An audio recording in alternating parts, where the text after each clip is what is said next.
ጤና ይስጥልን የዩቲዩብ ቻናል ተከታታዮቻችን መረጃዎቻችንን እናደርሳችኋለን። አብራችሁን ቆዩ።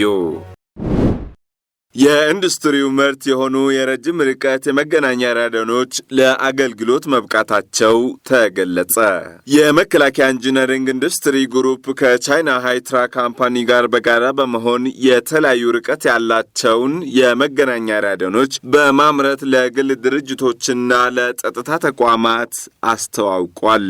ለገዳዲ የሚገኘው የኤሌክትሮኒክስ ኢንጂነሪንግ ኢንዱስትሪ የረጅም መካከለኛና አጭር ርቀት የሚሸፍኑ ራዲዮኖችን በመገጣጠም ለደንበኞች አቅርበዋል።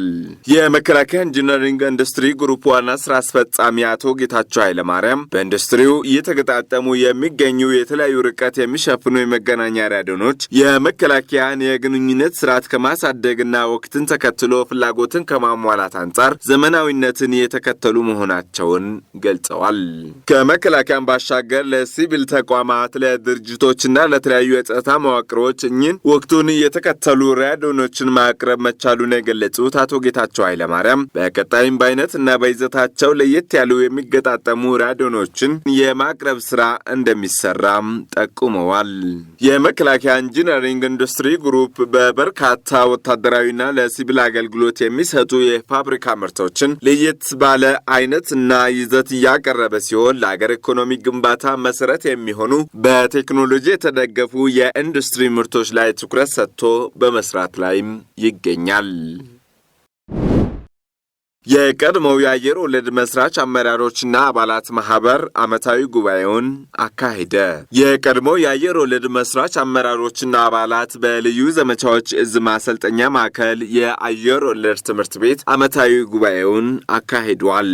የቀድሞው የአየር ወለድ ክፍለ ጦር አዛዥ የነበሩት ብርጋዴር ጀነራል ተስፋዬ ሀብተማርያም በንጉሱ ዘመን ከሐረር ጦር አካዳሚ በተመረቁ 10 መኮንኖችና በ190 አባላት በ1953 ዓመተ ምህረት የተመሰረተው የኢትዮጵያ አየር ወለድ በአፍሪካ የመጀመሪያው እንደነበርም ጠቁመዋል።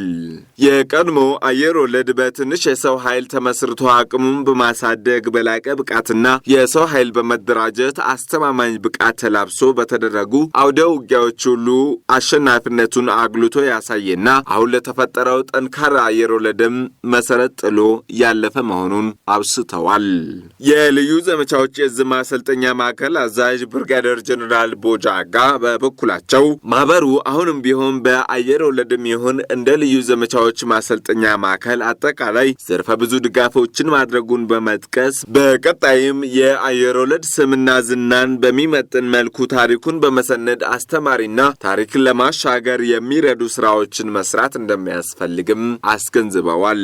እንደ ኢትዮጵያ አየር ወለድ አገርን የሚመጥንና የሚያሻገር ጠንካራ አየር ወለድ በመገንባት የተቋሙን የማድረግ አቅም ለማሳደግ እውቀትን በመጋራት ወደ ላቀ ደረጃ ይበልጥ ማሳደግ እንደሚገባም በመድረኩ ተጠቁሟል።